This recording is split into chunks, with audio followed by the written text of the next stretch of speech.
Hey guys, it's Jordan here. I'm uploading again, and just like I did my Justice League rebuttal by Nitpicks, I am here doing another rebuttal. This time I am defending Zack Snyder. And someone else, but we'll get to that later. So, I found this video by Maggie Mayfish, in which she pretty much just bashes Snyder fans, and Snyder movies for 15 and a half minutes. I, a Snyder fan, saw this and was blown away by some of the things she said. Not as blown away by the truly ludicrous things she says in a tweet she made, followed up by a 10.5 minute video in which she accuses him of being Islamophobic because of one half-second clip in the opening montage. Oh, and about the homophobia? Yeah, she never explains that one in the tweet or in the video, so who's to say, I guess. If you're watching this, you do need to go watch Maggie's video. Even though I don't like what she has to say, you still need to support her opinion, and there are things I'm leaving out of this video. Either it's because I don't have a real way to talk about it, other than saying I disagree, or she says too much and I don't want my video to have a whole 3 minutes of someone else's video, or I agree. So, here we go. In 2017, James Cameron gave an interview where he mentioned a few directors that he admired, including Zack Snyder. These are established filmmakers now, but I remember being very inspired by them when they first kind of broke on the scene, like Zack Snyder and Robert Rodriguez, guys that were just creating their own new cinematic language. And I was like, okay, I get what you mean. Zack Snyder has a pretty specific, recognizable style. But the more I thought about Cameron's comment, especially the words new cinematic language, the more I thought, wait, what? Well, as much as I love some of James Cameron's work, this is the same James Cameron who has been working on 500 Avatar movies. So does new mean the same thing to James Cameron that it means to me? Who knows? You might really be blown away when you discover how many other celebrities have shown love and or support for Zack Snyder as well. Just to name a few: Scott Derrickson, who called Watchmen brilliant, Stefan Kapik, Josh Trank, Zach Penn, DeAndre Jordan, Dave DeFore, Butcher Billy, Rob Liefeld, Ed Boon, Elijah Wood, and both Jay Baruchel and Aisha Tyler have praised BVS as one of their favorite movies, and the list goes on. A low angle may be employed to make the character on screen seem overpowering, making the audience feel weak and beneath them. You say weak and beneath as if we shouldn't feel less than to Superman when we see him lifting a rocket. But back to Zack Snyder. We can pretty easily identify specific aspects of Snyder's cinematic language. For example, his use of super slow motion in violent action scenes. His use of dark, brooding imagery. Batman is also dark and brooding, so yes, dark and brooding imagery works. His preference or reliance on comic books for source material. He makes comic book movies. So let's look at how Superman was conventionally portrayed in film, and then look at how Snyder portrays Superman in his films to further illustrate his new cinematic language. Then we will talk about how Superman is portrayed in comics. And what better place to start than Superman saving a cat? I agree.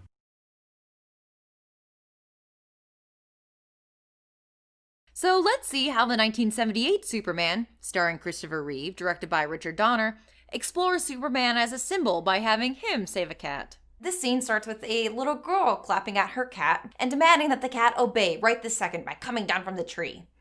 Come on, Frisky, come down. Then Superman appears out of the sky and offers help. Come on. It's all right. When Superman hands the cat back to the girl, she immediately reprimands the cat, calling it naughty. He's such a naughty cat. Superman stops her and explains, I always tell him not to. Oh, hold on now. Let's not be too hard on Frisky, okay? Our hero leaves and the little girl goes inside. Off screen, the girl tries to explain what happened to her mother, but her mom accuses her of lying and we hear a slap.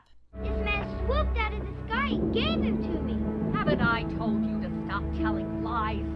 So it is a literal save the cat scene, but there's so much more going on here. It's about a cycle of negative, abusive behavior. The little girl's harsh words and her clapping at the beginning of the scene mirror her mother's harsh words and the sound of the slap at the end of the scene. Come on!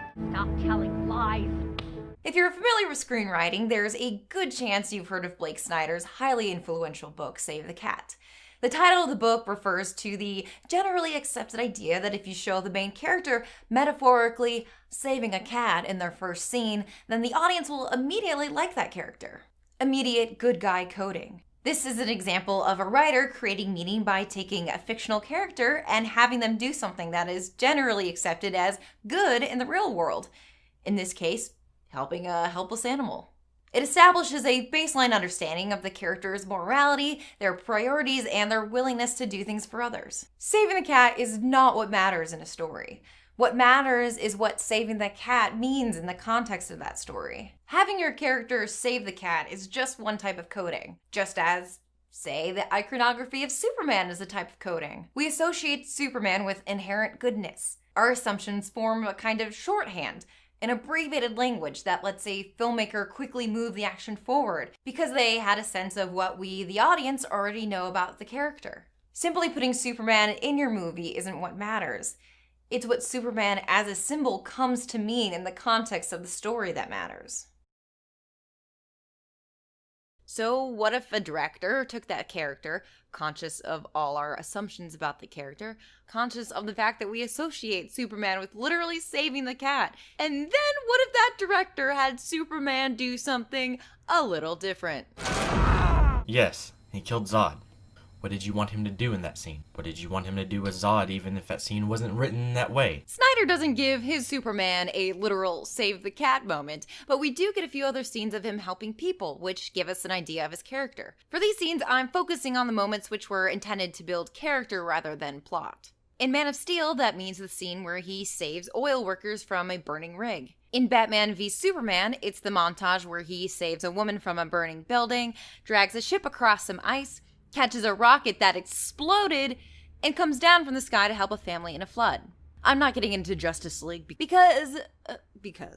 In the oil rig scene, the rocket shots, and the shot of the ship, Snyder's direction draws our attention to Superman's physical strength. In the burning building shot and the flood shots, Snyder draws our attention to the Messiah imagery, a godlike character floating down from heaven to save us. These images all suggest that mere humans are weak and powerless, and they are inferior to this Jesus-like being, that they're incapable of ever being on his level.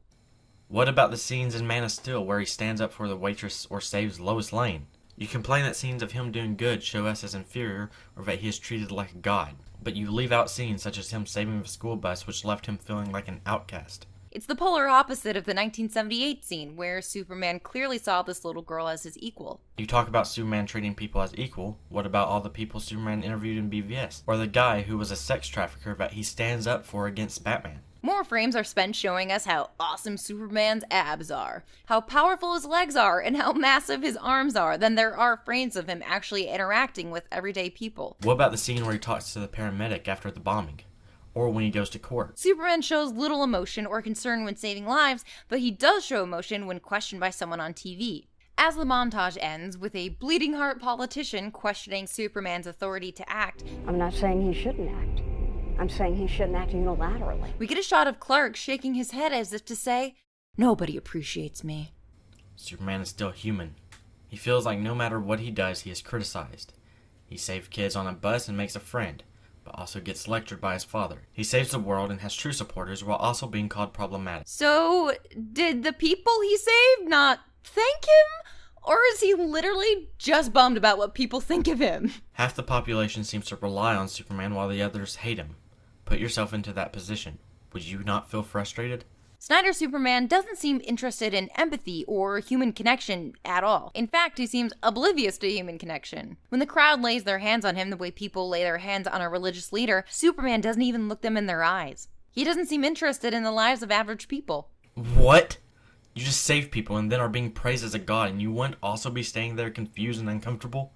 Instead, Snyder's Superman seems drawn to and motivated by displays of power. He's unsatisfied by helping people in need. Unsatisfied helping people in need? Then why would he do it? He killed someone to save millions of others. He is constantly saving others in this film. Again, the paramedic scene, he tries to do what he can to help the victim. Snyder's cinematic language may not be new, but it is powerful. It's powerful enough to take this warm, hopeful character of Superman and make him feel, well, distant, unconnected to humanity, not walking among us, but hovering above us. This feeling is echoed not just in the visual style and the stilted dialogue, but even in the use of Superman's symbology itself. What's the S stand for? On my world, it means hope. It means hope. So while I wouldn't really use the word new to describe most of any director's work, we can describe Snyder's work as distinct and specific. But that leaves us with another question. What is he saying with his work, distinctly and specifically? So grab your Snyder to English dictionary and join me next time for a close reading of the works of Zachary Edward Snyder as we enter the Snyderverse. Okay, so here it is. Here's the reason I am making this video. To defend not just Zack Snyder, but to defend Superman. The real Superman. I'm sorry, but this Superman you talk about hasn't been Superman in 2 decades. Superman isn't this guy anymore who smiles everywhere and stops to have a conversation with anyone. And saying he should be would be like saying Adam West is the only true Batman. Now, let me show you the real Superman Saves the Cat story. This is Fuzzball. This is Superman's cat as a child. Its family was eaten by coyotes, but it stood up to the coyotes, and just before being killed, young Clark Kent saved her. They bonded and were best friends. She was one of Superman's only friends. He talks about how they would stare up at the moon at night because she loved it. And then he talks about her dying. How she laid staring at him on his bed, as if to show she was always watching. Then, a crying Superman buried her on the moon, so that way, every night, they could have their time together, staring at each other this time. Sad, right? If you believe Superman to be the guy who always helps everyone and always puts on a smile, then, well, you're missing the most important aspect of Superman. Superman is a hero that readers love. Not because he always saves the day, every hero saves the day. The reason is because even though this is a man who is practically a god in his world, he is relatable and inspiring. He's not inspiring because he saved a cat from a tree or stops Lex Luthor. He's inspiring because he faces the same problems we do. He shows vulnerability despite being almost literally indestructible. Superman comics are the only comics that have ever made me cry, because of that story I just told you. It's not just because the cat died. It's because Superman showed us how human he is. He felt alone, lost, friendless. He finds a cat and saves it. He raises the cat as his only friend. Then the cat dies, and the young Kal-El cries over it.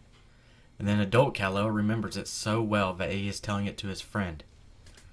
That wasn't even a whole comic. It was a couple pages of one. In those couple of pages, we saw Superman truly being vulnerable while also being relatable to anyone who has loved an animal, or really anything, and had to bury them. Superman is inspiring because despite the fact that he could rule the world with an iron fist, he chooses to be more human than most of us. He chooses to work a job, to spend time with friends and family, to work on his house and vehicles, to work on a farm, to be human. And with being human, also comes the less happy stuff. Superman shows us sadness and grief in his vulnerability.